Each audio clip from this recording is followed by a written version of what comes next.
Influence People by Dale Carnegie. Read by Andrew McMillan.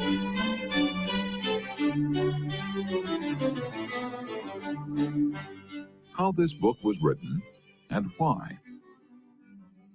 During the first 35 years of the 20th century, the publishing houses of America printed more than 1/5 million different books.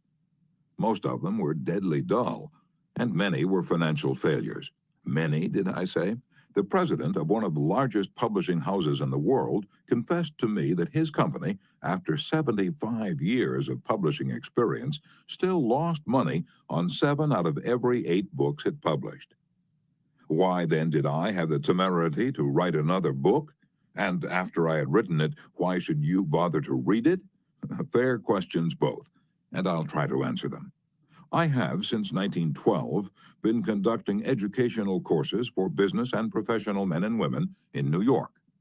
At first, I conducted courses in public speaking only, courses designed to train adults by actual experience to think on their feet and express their ideas with more clarity, more effectiveness, and more poise, both in business interviews and before groups.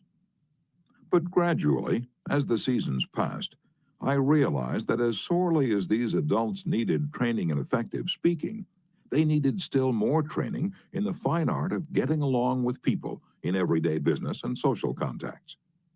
I also gradually realized that I was sorely in need of such training myself. As I look back across the years, I'm appalled at my own frequent lack of finesse and understanding.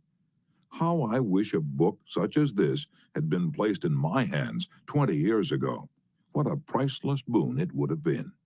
Dealing with people is probably the biggest problem you face, especially if you're in business. Yes, and that is also true if you are a housewife, architect, or engineer. Research done a few years ago under the auspices of the Carnegie Foundation for the Advancement of Teaching uncovered a most important and significant fact.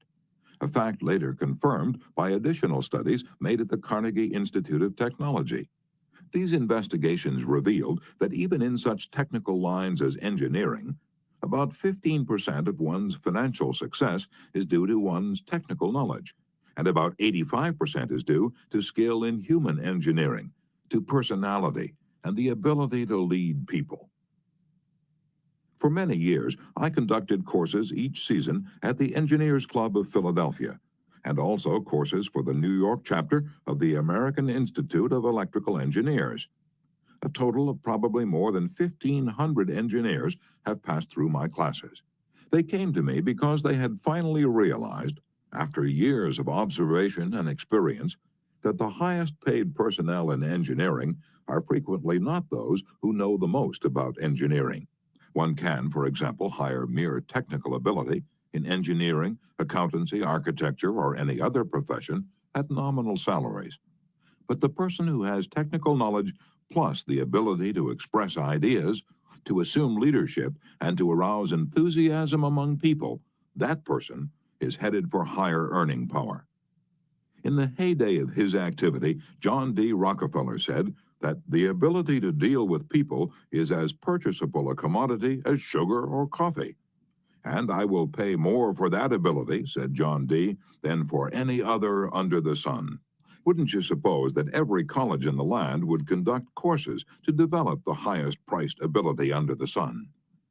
But if there is just one practical, common-sense course of that kind given for adults in even one college in the land, it has escaped my attention up to the present writing.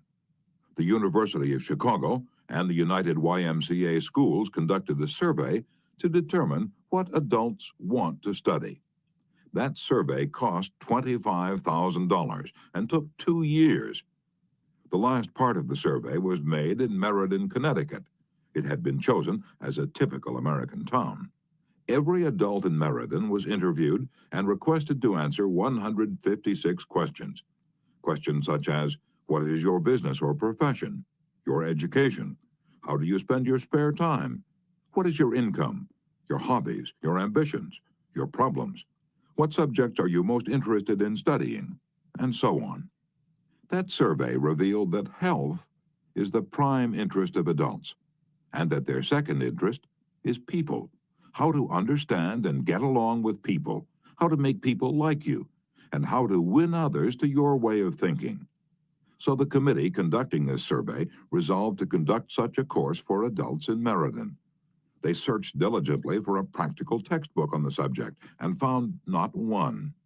Finally, they approached one of the world's outstanding authorities on adult education and asked him if he knew of any book that met the needs of this group. No, he replied. I know what those adults want, but the book they need has never been written. I knew from experience that this statement was true, for I myself had been searching for years to discover a practical working handbook on human relations. Since no such book existed, I have tried to write one for use in my own courses. And here it is. I hope you like it. In preparation for this book, I read everything that I could find on the subject. Everything from newspaper columns, magazine articles, records of the family courts, the writings of the old philosophers, and the new psychologists. In addition, I hired a trained researcher to spend 1.5 years in various libraries reading everything I had missed, plowing through erudite tomes on psychology, poring over hundreds of magazine articles, searching through countless biographies, trying to ascertain how the great leaders of all ages had dealt with people. We read their biographies. We read the life stories of all great leaders from Julius Caesar to Thomas Edison. I recall that we read over 100 biographies of Theodore Roosevelt alone. We were determined to spare no time, no expense, to discover every practical idea that anyone had ever used throughout the ages for winning friends and influencing people. I personally interviewed scores of successful people, some of them world famous, inventors like Marconi and Edison, political leaders like Franklin D. Roosevelt and James Farley, business leaders like Owen D. Young, movie stars like Clark Gable and Mary Pickford, and explorers like Martin Johnson, and tried to discover the techniques they used in human relations. From all this material, I prepared a short talk. I called it How to Win Friends and Influence People.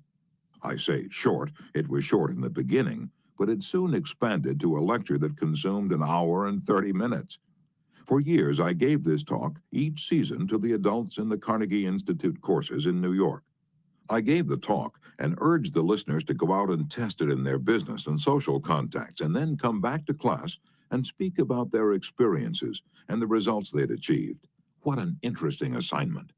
These men and women, hungry for self-improvement, were fascinated by the idea of working in a new kind of laboratory, the first and only laboratory of human relationships for adults that had ever existed. This book wasn't written in the usual sense of the word. It grew as a child grows. It grew and developed out of that laboratory, out of the experiences of thousands of adults. Years ago, we started with a set of rules printed on a card no larger than a postcard. The next season, we printed a larger card, then a leaflet, then a series of booklets, each one expanding in size and scope. After 15 years of experiment and research came this book.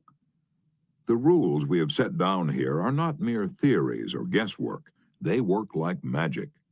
Incredible as it sounds, I have seen the application of these principles literally revolutionize the lives of many people. To illustrate, a man with 314 employees joined one of these courses. For years, he had driven and criticized and condemned his employees without stint or discretion. Kindness, words of appreciation, and encouragement were alien to his lips. After studying the principles discussed in this book, this employer sharply altered his philosophy of life. His organization is now inspired with a new loyalty, a new enthusiasm, a new spirit of teamwork. 314 enemies have been turned into 314 friends. As he proudly said in a speech before the class, "When I used to walk through my establishment, no one greeted me. My employees actually looked the other way when they saw me approaching. But now, they are all my friends, and even the janitor calls me by my first name." This employer gained more profit, more leisure, and what is infinitely more important, he found far more happiness in his business and in his home. Countless numbers of salespeople have sharply increased their sales by the